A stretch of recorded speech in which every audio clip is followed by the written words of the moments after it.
board games are a great way to spend time together as a family. A few weeks back, Uto made a video to explain how we can speak all of our languages when playing board games, but also how we can create opportunities to do so. If you're interested, I'll leave the link in the description below so you can check it out. Today, I'm going to talk about how we can include some reading and writing in simple board games such as Snakes and Ladders. So let's have a look.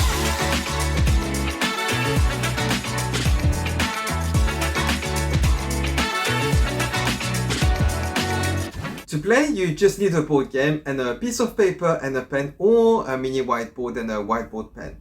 In the Parents Guide to Raising Multi-literate Children, I'm explaining how we can include some reading and writing in a certain way. So in this video, I'm not going to repeat myself and I'm going to show you other ways you can do that.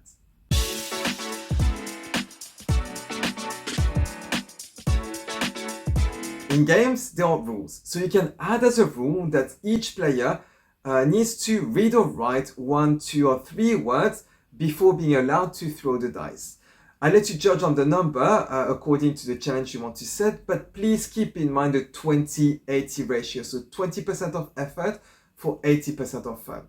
20% of effort doesn't mean that things need to be very easy or too easy, or that your child doesn't need to think too long to be able to accomplish the challenge. You can set the bar a bit higher and also offer some help sheets so they get some support to be able to read the word or write the words. For more details about help sheets, what they are and how we can use them or not use them, I'll let you check our other video. I'll leave the link in the description below as well. A key thing we need to keep in mind is that the reading or writing bit we're adding into the game shouldn't be something that make our children feel bad. So for example, if they need to spell a word and they don't spell it correctly, we shouldn't say, too bad you misspelled it, so you pass. We should offer to check the help sheets, or we should give them clues. Another way is to make it more manageable by them. So for example, we can give a bunch of letters, so all the letters of the words but not in the right order, and they need to put them in the right order. That way, if there are double letters or not, or if there are some graphemes, so combinations of letters that are a bit difficult, a bit tricky, by having the different options, they'll be able to remember how to spell them. Another way to do this is to give the number of letters of the word. So for example, if you ask your child to write the word head and you give them 4 dashes, they're not going to write H-E-D. They see that there are 2 letters that are needed for the sound E, and they probably remember, it's E-A together, that's the sound E. If you want this board game, playing time, to be learning time as well, we shouldn't just keep words very random. We should focus on a few things that our children are working on, or they're trying to consolidate that at the moment. So for example, a few weeks back, my sons were writing a letter to their pen pals, and they were getting confused between when to write E accents, E-R or E-Z for the sound E at the end of a verb.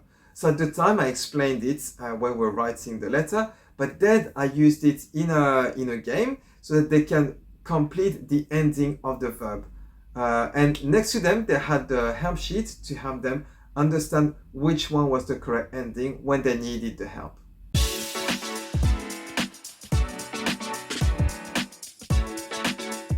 So to summarize, if you want to include some reading and writing in board games, there are a few things to keep in mind. The first one is that you should be spending more time playing than reading and writing. The second thing is that if we want this board game to be an opportunity to learn, we should stick to a few rules that we want to reinforce with our children.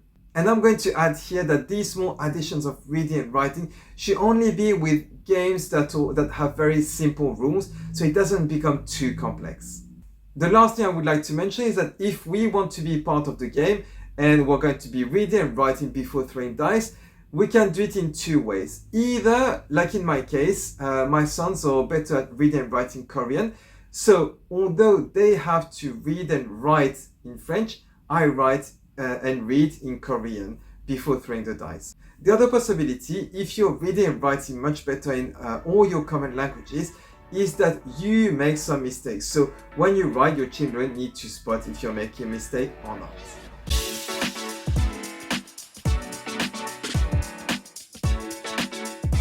There are loads of ways we can include reading and writing in board games. So these were a few suggestions. I'm curious to know if you have other ways to include them.